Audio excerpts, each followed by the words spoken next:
এই দেখো আজকে মূলা শাক বানাচ্ছি। মূলা শাকটা প্রায় হয়ে গেছে। আর মূলা শাকটা আমি সিম্পলই বানাই, অনেকে না কিছু দেয়, আমি কিন্তু শুধু কাঁচা লঙ্কা, শুকনো মরিচ সম্বাস দিয়েছি আর একটু হলদির গুঁড়ো দিয়েছি, আর কিচ্ছু দেবো না, কেননা মূলার যাতে গন্ধটা না যায়। ঠিক আছে, চারিদিকে তখন চচ্চড়িটা বানানো হয়ে গেছে। ঠিক আছে, এটা হচ্ছে চচ্চড়ি সবজি দিয়ে। আর এদিকে দেখো বৌদি শুক্তি তরকারি দিয়েছে।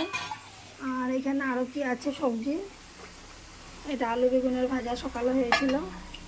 আর কি আছে এখানে, এই দেখো বেলফই না, সরি, এটা আমড়ার টক, আমড়া দিয়ে টক বানানো হয়েছে। আর এদিকে হচ্ছে এই দেখো মুসুরি ডাল বানিয়েছি লাউ দিয়ে। তো দেখেছো গাইস আজকে কী কী রান্না হয়েছে। আর সকালে মাছের ডিমের সবজি ছিল কালকে, সেটাও খাওয়া হয়েছে। কালকের মাংস ছিল চিকেন, সেটাও খাওয়া হয়েছে।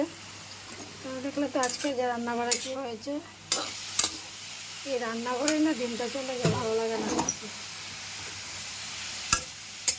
তো মোটামুটি হয়ে গেছে মূলা শাকটা।